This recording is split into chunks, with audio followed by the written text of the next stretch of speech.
I'll be just here to stream just to make sure volume's alright.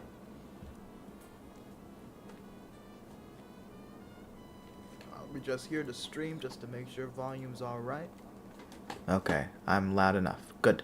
Perfect. What's up, everybody? Welcome to the stream. We got news to cover, folks. We got news to cover. Let me pull up the stream on my phone just to be able to see the chat quickly, efficiently, and at all times. I got some rhythm there, you know what I'm saying? It won't be the longest stream today. Well, it can be an hour, actually. So it'll be just the normal time of the stream, actually. We got some pretty crazy news, folks. We got some pretty wild news. I'm not gonna lie. Stuff is going down. We'll start with the, Oh, hold up. Let me disconnect from there. We will start with the big headlines of the day. And then we're going to get into specific stories because things have gotten real concerning, okay? The war is escalating, and it's escalating in a way that doesn't look like it's going to cool down at any point.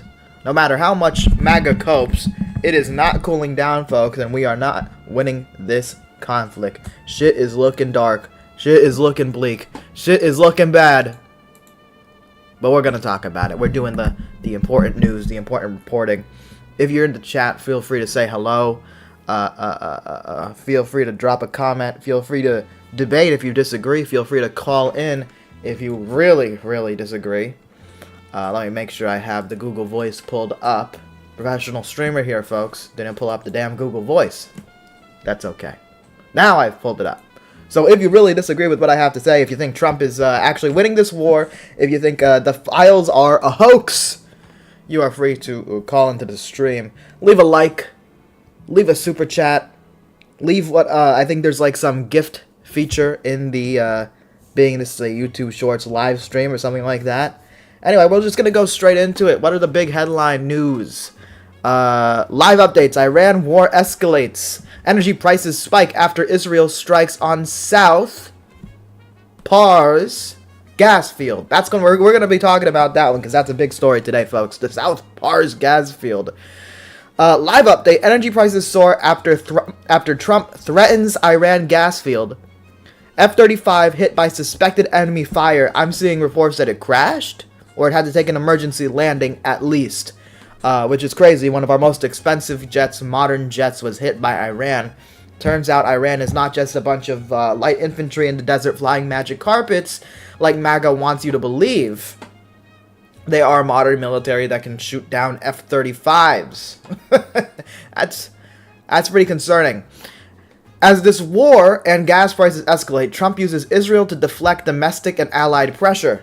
Okay, unsurprising. Trump says United States and Qatar not involved in strike on Iran's South Pars gas field. And we're going to go straight into talking about the South Pars gas field, folks. Here's some headlines specifically about that from either today or last night.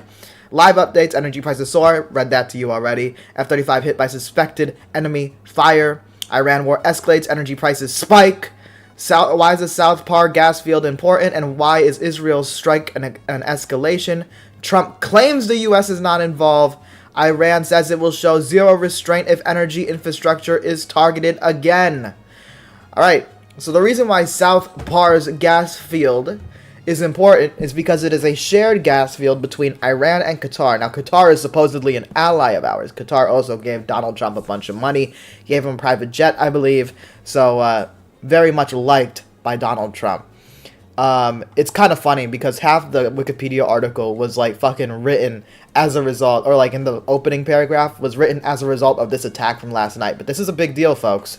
As of early 2026, before the beginning of the war, Qatar was producing approximately 18.5 billion cubic feet per day in the field, accounting for 80% of the Qatari government's revenues. 80% of the Qatari government's revenues. While daily production on the Iranian side was estimated to only be 2 billion cubic feet. It's caused by Iran's just overall inefficiencies, Western sanctions, and so on and so forth. These have also caused the Iranian government to lag behind the pressurized efforts on their side, which caused more gas to migrate to the Qatari field. Point is, important thing, mainly for Qatar, even more so than Iran. Big oil producing area.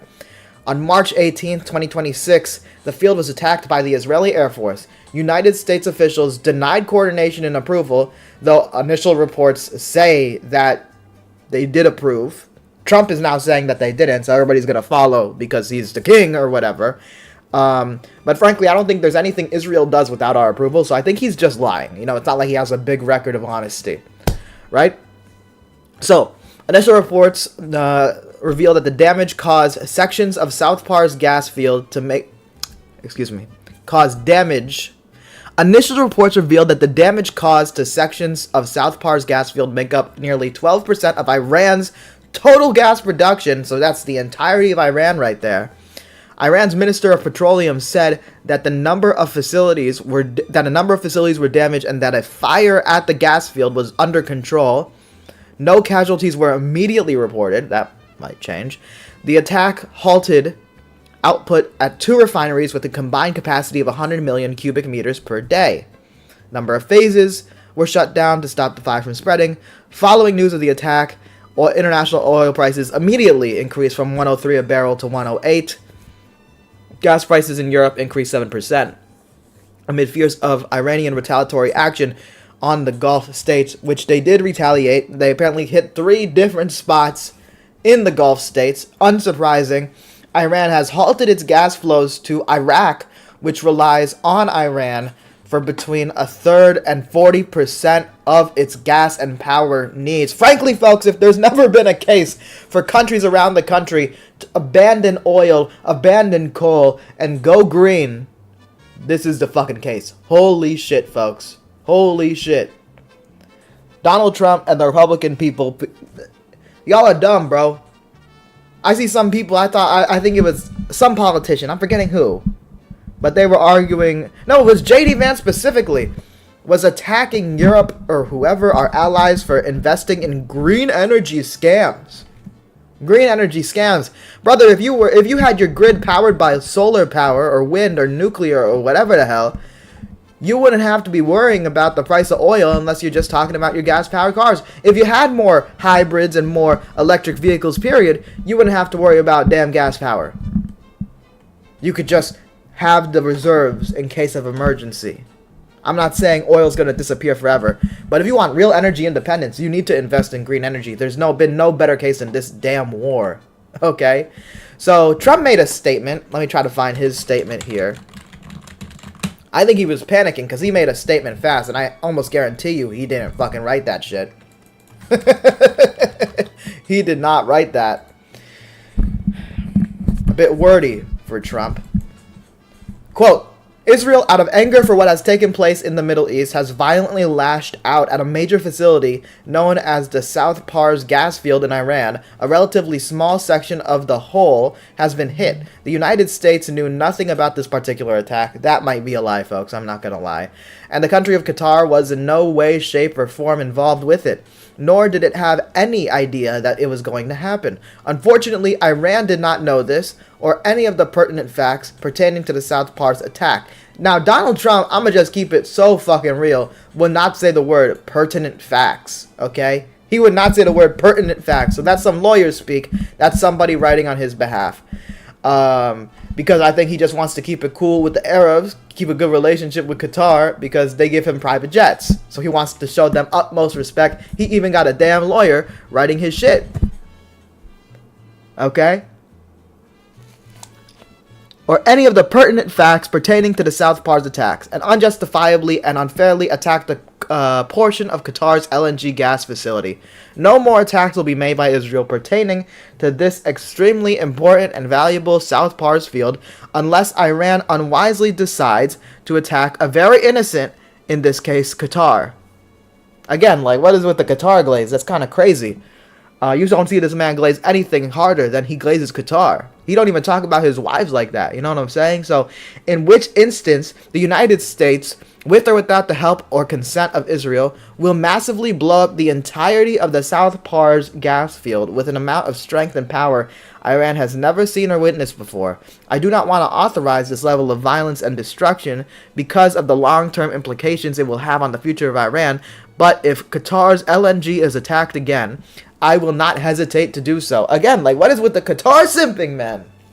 This is the President of the United States being like, do not harm Qatar. Leave Qatar alone. Also worth noting, he's saying that he would completely destroy it, go further than Israel did last night. And again, fuck your gas bills. Bro, I just saw a message from a friend. He just got his paycheck. He said half his paycheck is gone because he fucking paid for gas. America 2026, bro. Donald Trump's America. Now, there's a fact check on this tweet. It says here, contrary to Trump's claim, the U.S. was informed of the plan ahead of time and had no issues with it.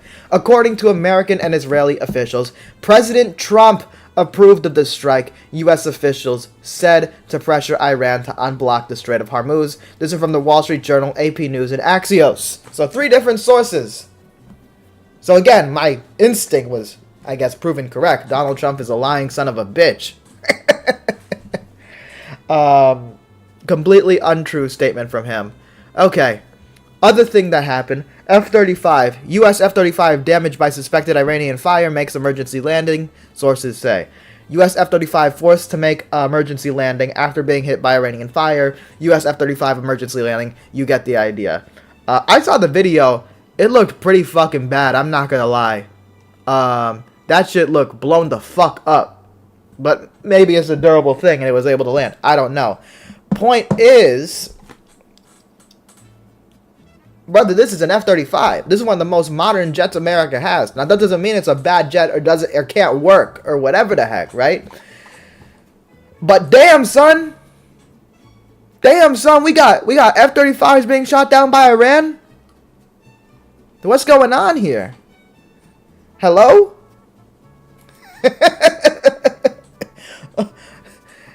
This war is absolute chaos, and we got no control of what's going on. Wasn't there a situation about F-15s, like, either, like, none of them got shot down when they were in operation, or if a few of them did, it was just 1 or 2 or some shit like that? And the F-35 is getting shot down by Iran. Now, a lot of MAGA folks were confidently saying we already won the war because they're parroting their leader. Folks, by the way, I see 3 people in the chat. Feel free to say hello, ask any questions, do whatever you like. Engagement is good for the stream. Yeah,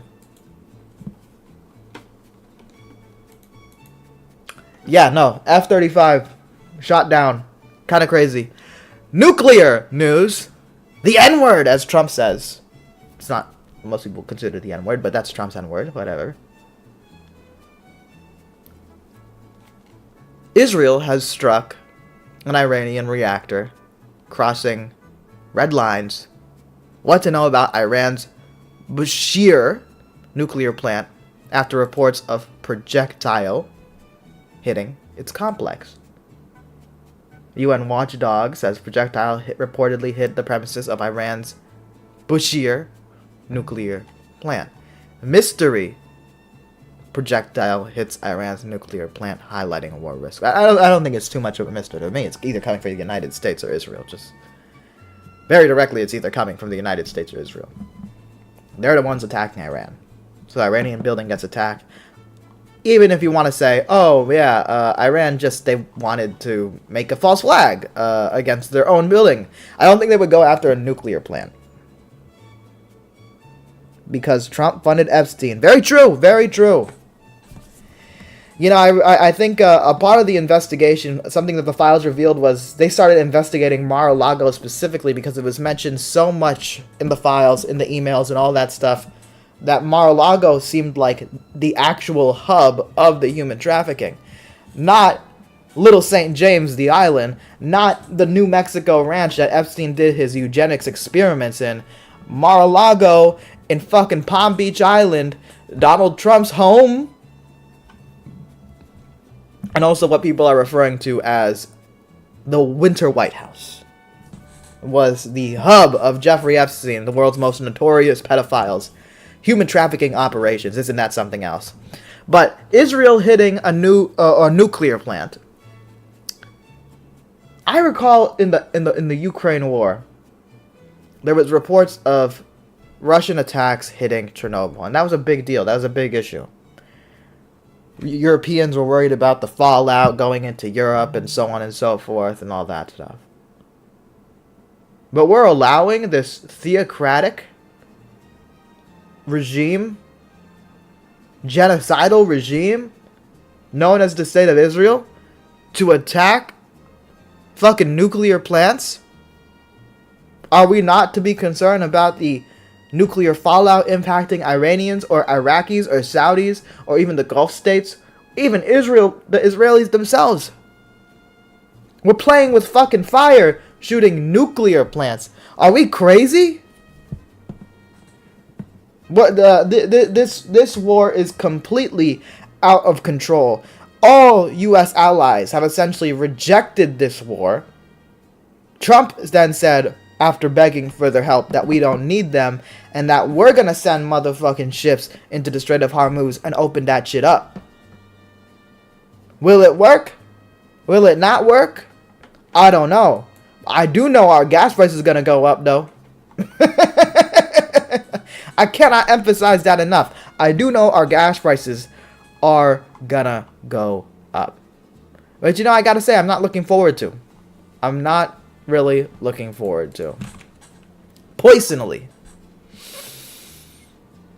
Trump was also hosting the Japanese Prime Minister in the White House, and when asked something around the lines of why he didn't tell allies besides Israel about this attack before it happened, attack on Iran overall, Trump decided to make a joke about Pearl Harbor, telling the Prime Minister of Japan, "Why didn't you tell me about Pearl Harbor?"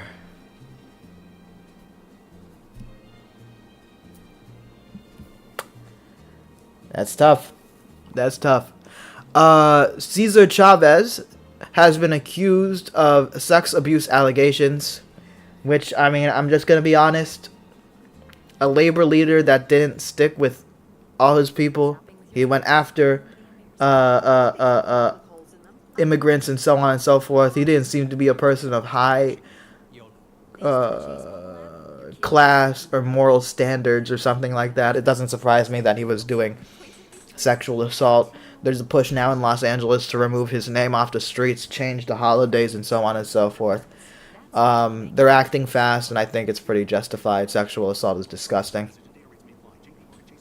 In a world where we got Jeffrey Epstein's associates in every position of fucking power, at least we can get some creepy shit dealt with. We need to go far more with these predators alive today, though. That would be more ideal. Gas prices in my local area is now $4, I believe, according to the local news. That's not great. Ooh, this is a big one. The Pentagon is seeking $200 billion to fund the war in Iran. An additional $200 billion. Remember, we raised the military budget to like $1 trillion. This war is costing like $2 billion a day. And now you got Pete Hegseth asking for $200 billion? You know what we could pay for that? I say this all the time. Free college is fucking nothing. Free college could have been paid for a long time ago. Okay? Free college is back in like when all the debates were happening in 2020 and so on and so forth. I remember the range estimates. People were saying it's going to be $60 or $80 billion. One of those things. You could pay for multiple free colleges, free college programs, multiply the United States massively, and you could still pay for it with that $200 billion that the Pentagon is asking for. The Pentagon has failed every fucking audit that it's ever received. And now they're asking for $200 billion for a war we didn't even fucking need. We could have high-speed rail. We could just give people checks. We could do so many fucking things with $200 billion, but they want to bomb more schools and kill more people and start World War III. They want to bomb nuclear facilities and oil. They want to do things. They want to spend money in order to make your life more expensive, because when they bomb these oil fields, your gas prices go up. This is a fucking joke of an administration. This is somehow making George W. Bush look like a military expert and an economic genius. And he's very much not those things. George W. Bush belongs in the fucking Hague. But that's how bad these guys are. I really want to emphasize that. These guys are a different level of fucking bad. I saw a picture of Japan. They're getting hit by the Strait of Hormuz closure really bad, okay? It was a Japanese gas station. And it said something around the lines of, sorry, we have no gas because of Donald Trump. What are we gonna do in fucking 2028 when we got a Democrat? We have to apologize to the fucking world. And we have to somehow prove to the world that we ain't gonna let this happen again. I think Obama got shit for apologizing to the world for George W. Bush. Frankly, very understandable to apologize for George W. Bush. But damn, man, the world deserves fucking reparations. We're not gonna give them that. But after this Trump shit, after dealing with Trump, these motherfuckers deserve reparations, bro. Real shit.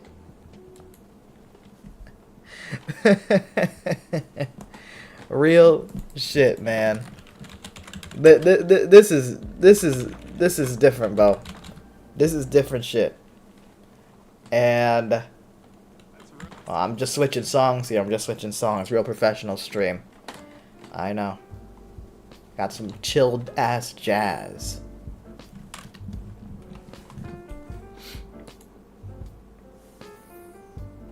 Crazy stuff. 4 people watching. Feel free to say hello. If you're one of the people watching, I appreciate you. I didn't see, I'm looking at the YouTube. I didn't see that the stream got, like, spiked. Like my last stream did. I wonder why. I don't know how the damn algorithm works, bruh. Nobody knows how the damn algorithm works. YouTube don't know how the damn algorithm works, bruh. But this is a big news day. I'm not gonna lie. So if there were streams that have blown up, this would have been a real good one. I'm not gonna lie. But shit. We're gonna talk about domestic election news here now. Illinois was a mixed bag for the left. Not the worst thing ever. Not the bad thing. Kat Abu-Ghazaleh was a candidate for Congress that a lot of people had a lot of hope in, were really rooting for, but she didn't win. She got second place. But she didn't get beat by the AIPAC candidate. She got beat by this guy, Daniel Biss, who, you know, he's kind of a liberal Zionist, but overall a progressive in terms of when you go issue by issue. Kind of reminds me of Brad Lander. Seems like a decent guy, I'm not gonna lie. The AIPAC candidate got third place, got their ass fucking beat. AIPAC had to start funding another progressive candidate in order to try to split the vote of Kat Abu-Ghazaleh and try to, you know, make her lose.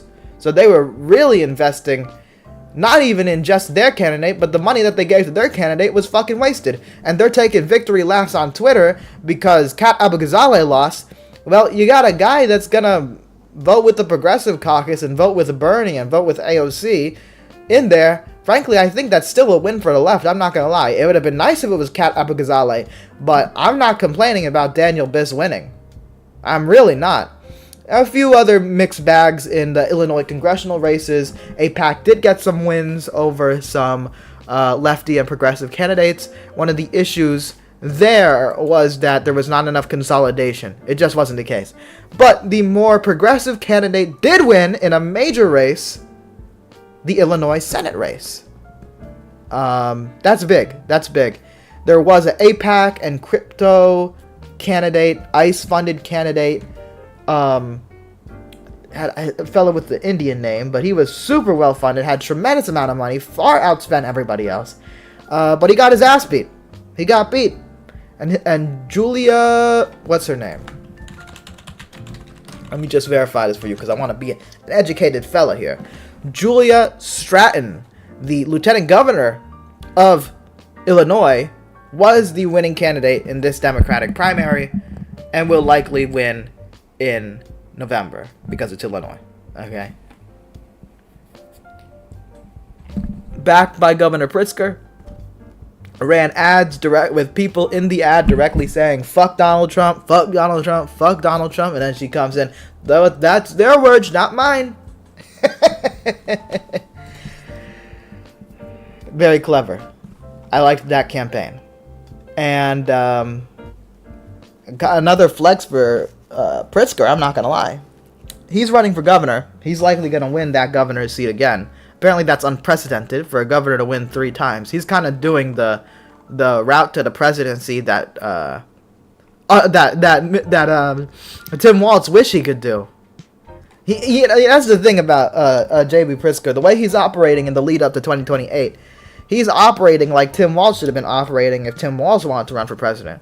You gotta think about it like this. Both of them were running for unprecedented 3rd terms. Both of them could have won. Both of them had their lieutenant governors running for United States Senate. Both of them, Pritzker backed his lieutenant governor. Tim Walz stayed neutral out of whatever decency, respect, bullshit. But then obviously we saw things fall apart for Tim Walz, I'm not gonna lie. And he didn't have it in him to fight anymore.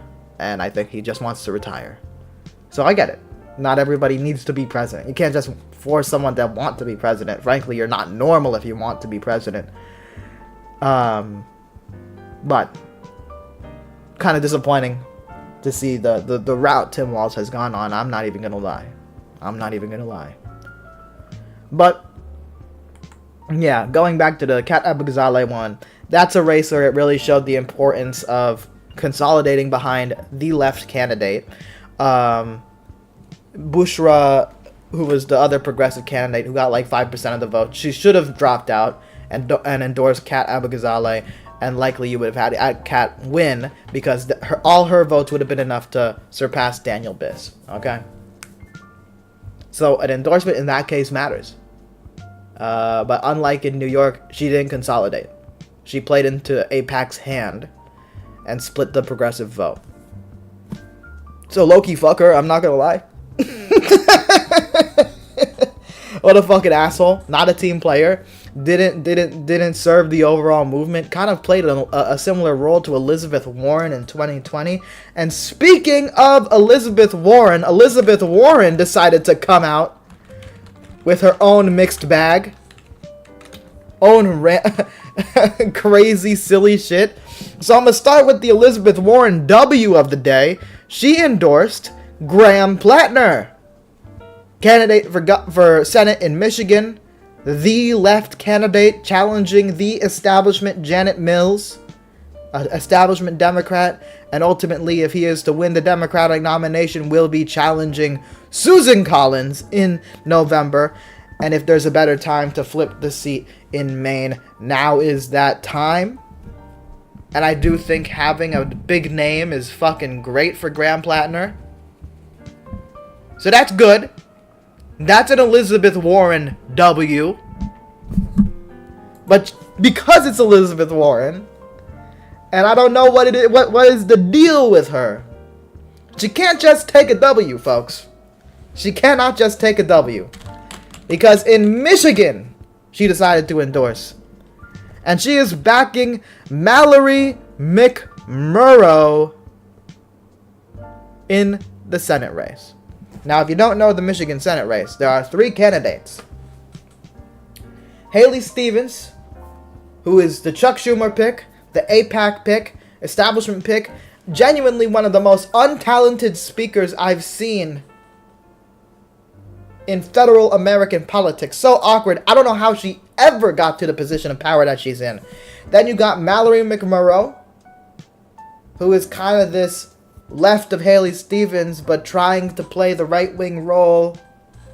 My understanding is reached out to AIPAC, didn't get their support. Generic Democrat, though. Then you got the progressive Abdul El Sayed. Bernie-backed, great candidate, amazing speaker, Wayne County Director of Health, cleared medical debt, fucking jacked. Yes, that's a qualification. But he's a strong progressive. He's been on the progressive wing of the party for a long time. And He wrote the book on Medicare for All. He doesn't just support Medicare for All. He wrote the book on Medicare for All. And you know who else supports Medicare for All? Apparently Elizabeth Warren.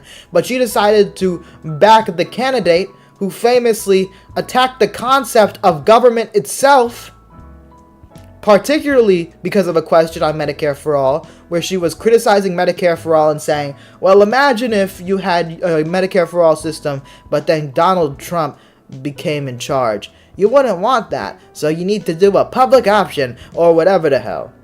You need private insurance. Ma'am, that's an argument against all government action in general. Just because you could potentially have a bad guy at the head of government after a good government policy has been passed and implemented, just because you could potentially have a bad dude in charge, doesn't mean you shouldn't do the good thing. That's an argument against the concept of Social Security. That is the argument against the concept of the New Deal. That is the argument against the concept of even Obamacare, because Donald Trump and the Republicans have the capability to ruin Obamacare. But you know one of the reasons why Medicaid and Medicare are not fully gone and dead in the water already is because they're popular. And you get rid of them, the people are going to get rid of you. Politically speaking. Politically speaking. And if you had a universal healthcare, Medicare for all system, single payer, whatever you want to call it, and you had Donald Trump trying to break it down and destroy it and this, that, or the other, you know how much fucking anger that's going to cause when you have a healthcare system that's universal, everyone benefits from it, and Donald Trump is going after it? The people will protect it. The people will show up at the ballot box. The people will show up on the streets to protest. So completely low IQ, stupid, disgusting argument against the even concept of government itself by Mallory McMurrow, who's trying to be this, I'm a progressive, sort of, maybe-ish, but I wanted AIPAC money, but they didn't want me because they got Haley Stevens candidate. Abdul El Sayed is in the race, Elizabeth Warren.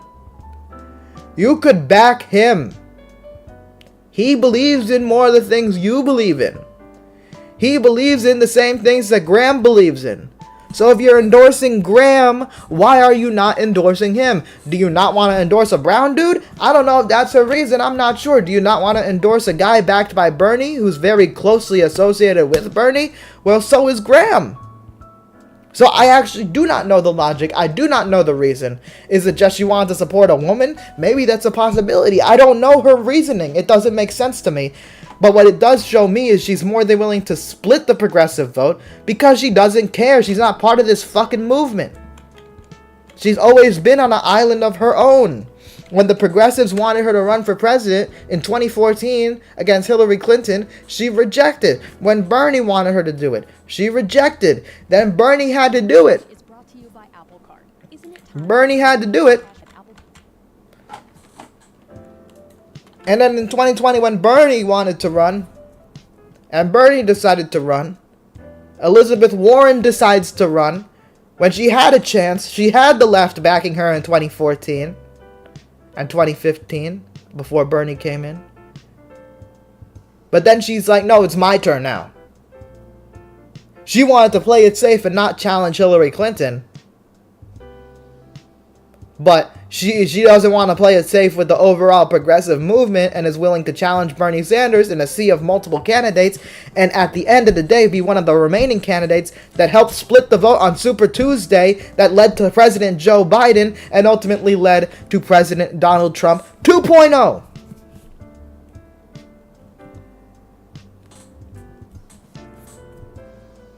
The entire establishment consolidated behind Joe Biden. And you couldn't consolidate behind Bernie Sanders? And keep it real, bruh. Elizabeth Warren does have a sort of institution, like, she does have sway. There was a good amount of Americans that voted for her in the Democratic primary. If we go ahead and relitigate the 2020 Democratic primary, because of course we're gonna fucking do that, and we go look at, let's say, Massachusetts, Elizabeth Warren's state, she got beat by Joe Biden and Bernie Sanders, but at the end of the day, she got enough to split the progressive vote. She got 21%. Bernie got 26%. Joe Biden got 33%. If her vote and Bernie vote became one, they would have won. The progressives would have won. Tulsi Gabbard, fuck her by the way, was also staying in late. She was never part of the real progressive movement. I knew that from early on. I remember post 2016, I was thinking, where the hell is Tulsi Gabbard? In endorsing the Justice Democrats and supporting AOC and supporting all these different rising up candidates at that time. Tulsi Gabbard wasn't a part of it. Instead, she was trying to build her own brand and she ran for president, got fucking nothing, and just took 1% from Bernie, you know, here and there. What was the point? What was the point of that? Well, in Massachusetts, she didn't even get 1%. Okay? But that's Elizabeth Warren for you. Here is another really fucking impactful case. 2020 Texas Democratic primary. Bernie was polling really well. Bernie was looking like he's going to win. And then all the establishment, Pete Buttigieg, Amy Klobuchar, backed Joe Biden. And ultimately, he was able to win Texas with 34 to 29%. 34 for Biden, 29% for Bernie. 725,000 to 626,000. Elizabeth Warren got votes, 11%, got 239,000. You give that 239,000 to Bernie Sanders, he fucking wins. But Elizabeth Warren wanted to stay on. She got nowhere near winning in frickin' Iowa. She got nowhere near winning in New Hampshire. She got nowhere near winning in Nevada. She didn't win in South Carolina. She didn't win nothing. She didn't win her own home state. She didn't win her own home state. Minnesota. Amy Klobuchar's state. She withdrew. She endorsed Joe Biden. I assume a lot of her voters went to Joe Biden. 38%. Joe Biden won by. 29% for Bernie Sanders. Elizabeth Warren got 15%. Add that up. 287,000 versus Bernie's 222,000 versus Warren's 114,000. You move Warren's people, Bernie wins Minnesota. Bernie would have dominated in fucking Super Tuesday if she just stepped aside. If she was humble enough for the sake of the damn movement.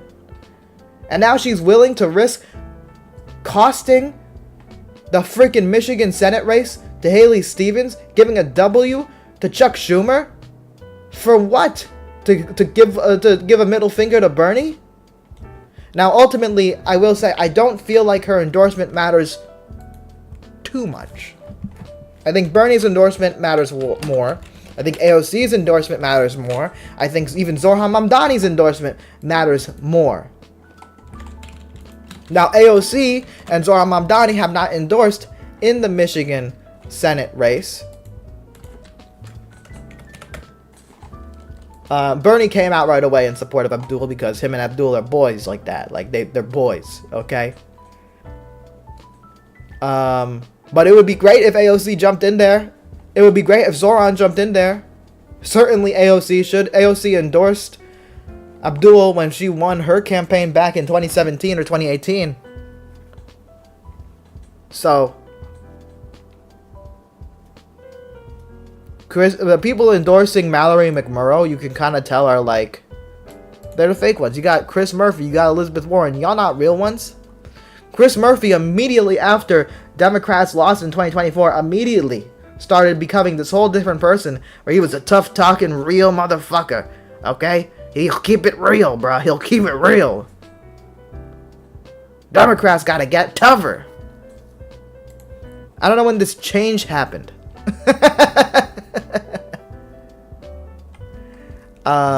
But keeping it real though, he's not gonna be president. It's because he wants to be president. I like AOC, but she tends to be bad at the politics game. If she could get better even a little bit, she could dominate. 100%. 100%. Appreciate you being here, Ivan. AOC has a great opportunity to dominate. She should absolutely endorse Abdul. I think if she wants to endorse later, that's strategically solid. She should endorse later, like maybe when early votes start or mail-in ballots start. You know what I'm saying?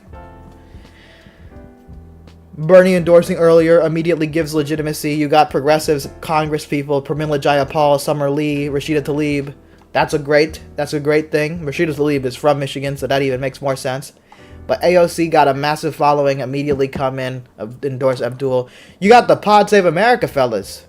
John Favreau and John Lovett were out here holding a fundraiser for Abdul. So they're in the notable individuals section, which is funny. But they get it. They see the vision. The Michigan Democratic Party Grassroots Caucus, LGBTQ Caucus, Progressive Caucus endorse Abdul. Who does McMurrow have? She has a lot of state legislators, 8 other state senators, 4 state representatives, former mayor of Flint, 1 labor union, plumbing, multiple U.S. senators, a former lieutenant governor. So Abdul is beating her in terms of the endorsement game, it seems to me. In terms of just the party, he also has a union endorsement. Union endorsement still got to come. The one obviously winning the endorsement game is Haley Stevens, no doubt about it. A lot of Congress people, establishment Congress people. You got my Congressperson Lois Frankel. You got Joint Action Political Committee for Political Affairs, which is a pro-Israel PAC. You got DMFI, Democratic Majority for Israel, backing Haley Stevens. You got these unions endorsing Haley Stevens. I don't get it. I'm going to be real. I saw the UAW debate between Haley Stevens, Mallory McMurrow, and Abdul El Sayed, and she couldn't get applause out of that room, bro. It was embarrassing. Nice to know the pod is backing with a fundraiser. They've gotten more involved and radicalized since 2024 election, I've noticed. Yeah, for sure. I think the political commentary game is filled with a lot of fake ones, but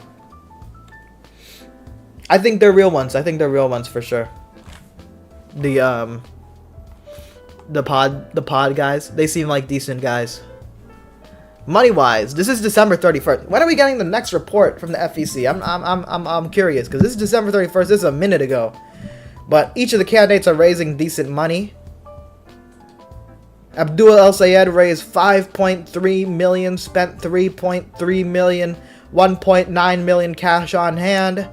Mallory McMurrow, 5.5, spent 3.6, has 1.9 on hand, a little less overall than Abdul as of December 31st.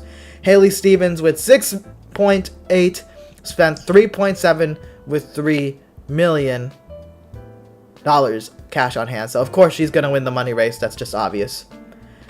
Real Clear Politics has McMurrow as its aggregate leader, though the other polls I see here have mostly Haley Stevens winning, barely. This one from May 5th, 2025. Oh, so this is a minute ago. This is like last year. 34 for Haley Stevens, 24 for Abdul, 12% for Mallory McMurrow. Let's go to something a bit more recent. The most recent poll. This is a poll commissioned by Public First Action. It's a Democratic poll, apparently. 27 for Haley Stevens, 25 for McMurrow, 23 for Abdul. This Emerson College has 22% for Mallory. 16 for Haley, 16 for Abdul. This one has 27 for Haley, 24 for McMurrow, 16 for Abdul. And now another notable thing is for a majority of these polls, 38% undecided, 33% undecided, 29% undecided, 42% undecided. A majority of people are undecided on this race. I don't think people are paying attention fully yet to this race. But people will at some point. And we'll see how things go. I'm with Abdul 100% because I was saying earlier with Tulsi, there are people that are that you can tell are not in the movement.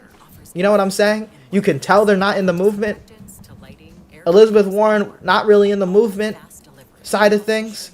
Wasn't supporting the Justice Dems, all that stuff when they came out. Ro Khanna's in the movement, whether you disagree with him on some things or fully agree with him on all things. Ro Khanna's in the movement. Abdul is in the movement. Abdul is a full-on Bernie bro in the best possible meaning of that word. And that's a good word to me. So, paying attention to that race, of course, unsurprisingly, you can guess who I'm supporting, Abdul El Sayed. Any other election news that I missed? I don't think I did. I think I covered everything. Covered Illinois, Elizabeth Warren's endorsements, a little bit about Maine here. I think who is the current governor? I'm blanking on her name. I know her name. Governor of Maine. Janet Mills. I knew it started with a J. Janet Mills launched an attack on Graham Plattner that was pretty dirty. Had some women reading some old Reddit post he made from that controversy from months ago, and they were so disgusted by it. They were like, oh, horrible, this, that, or the other. Essentially trying to frame, look, the regular people of Maine aren't going to be down for Graham Plattner. Turns out those women were high-ranking Democratic Party officials, Hillary Clinton superdelegates, consultants, and so on and so forth. So not necessarily typical women of Maine. Political insiders. Graham Plattner released an ad just kind of responding to it. Said, listen, that was the low point of my life. You can judge me at my lowest, but I would rather you judge me as I am today. Strong response. Strong response. Janet Mills continued trying to do the petty shit on Twitter. I think that's going to backfire on her. I'm going to be honest. I think it feels dirty. I don't think it's going to help her win. I ain't going to lie. And ultimately, the fact is, next couple days, then fucking Graham got an endorsement from Elizabeth Warren, a major prominent progressive woman senator. So, I feel like that kind of, blunts the attack a bit. Classic. I think for the Graham advocates that I've seen trying to sort of take it back to Janet Mills a little bit, they're pointing out, hey, you didn't support legislation that would have made rape kits more prevalent and more easy to access for rape victims. Why didn't you support that? And I think then she flip-flop on the issue. Other than his dumb tattoo and some odd military career choices, Graham is a pretty damn strong candidate. Dude walks the walk and talks the talk. You know, the thing about his military thing is, I know a lot of people on the left talk about, like, oh my god, he worked for Blackwater. He worked for, like, some contractor that was previously associated with Blackwater or previously owned by Blackwater but got split off or something like that. Was a completely different name. And my understanding is his service in that point was just essentially being a guard to an ambassador, which is kind of not very objectionable for what other people could be doing, being private contractors and so on and so forth. Of course, I have a different mindset about the military. I wouldn't join the military just straight up. I wouldn't do it for myself. Simply put. Other people will. And, you know, we can't, as a movement, the left, reject veterans and active military members, because even in, like, worst case scenario where, like, society collapses and you need strong people with experience fighting, you know? You need strong people with experience fighting, and we can't really just make sure everybody was perfect angels in their lives. But as you said, Graham, as it stands right now, is walking the walk, talking the talk, and running a damn good campaign. The polls are strong for him, even after the attack. I feel like they dropped the nuke already with the Reddit. With the internet history and all that shit, they dropped the nuke on Graham Plattner, and that caused a hit in the polls a little bit, but then the polls came out, are continuing to be fine. He's winning the aggregate polls. Of course, he's winning the each individual polls, Democratic polls, Republican polls, and all that stuff against Janet Mills. Money-wise, he's doing fine. Money-wise, he's got $7 fucking million. Holy shit.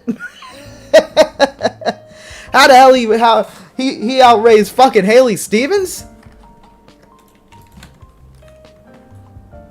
No way. Wait, well, let me look at that again. Michigan Senate.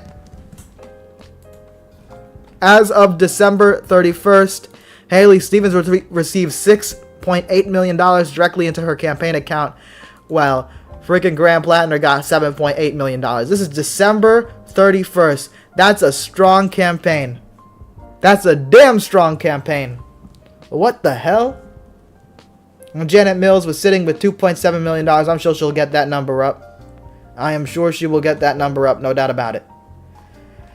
In terms of endorsements for Graham have been growing. Obviously, Elizabeth Warren jumped in. Ruben Gallego, I remember when that happened. The New Mexico senator jumped in. Bernie Sanders, of course.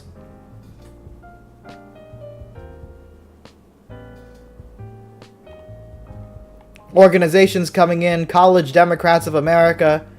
The Utes are saying we don't care about the controversies. He's our boy.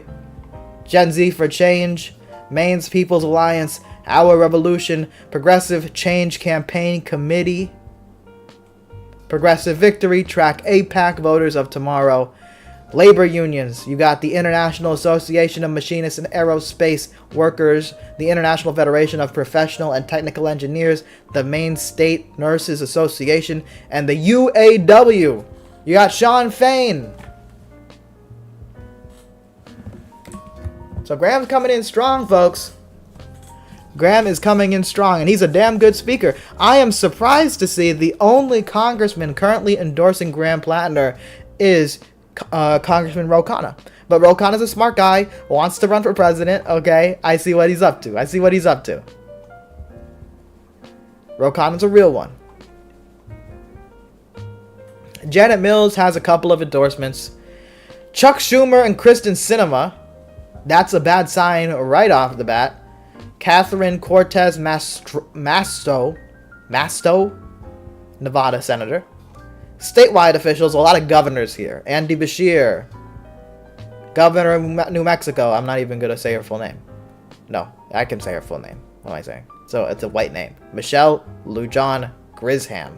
I can pronounce that. I can read. Maura Healey, governor of Massachusetts. Gretchen Whitmer, governor of Michigan. I think Tim Walz also did some fundraising for her. But clearly, somehow, Graham Plattner is doing way better fundraising. But yeah, polling has Graham Plattner beating Janet Mills by double digits in the aggregate in a lot of these individual polls as well. Even with the controversies, even with the fucking nuke. Okay? And then when you look at the polls against Susan Collins is beating Janet Mills more. There's a lot of ties, but Susan Collins is beating Janet Mills in a lot of these polls. And Graham Plattner is beating Susan Collins. So if we just want to go based on the data, come on, he's beating Janet Mills' ass and he's beating Susan Collins' ass. So what are we talking about when you got these libs on Twitter being like, Graham Plattner needs to resign over his controversy? Y'all ain't from Maine like me. I ain't from Maine. Y'all don't get Maine like me, bro. I'm not from Maine. But clearly Maine, the real people in Maine, do not give a fuck about these fake-ass, astroturfed bullshit controversies. Okay? The smears aren't working.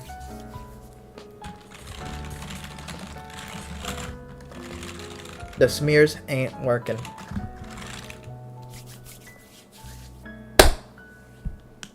And with that in mind, I think I covered all the news that I wanted to talk about today. The stream is a little under an hour, but I do have to prepare for a meeting. I appreciate everybody for being here. Shout out to Plain Spoken Lad and I've Been Underground for being here. I hope y'all come back to the stream. And I will be continuing trying to do these 5 days a week streams. Sorry I missed yesterday, but it happens. We'll be back though tomorrow. And I hope you all have a good day. See you later.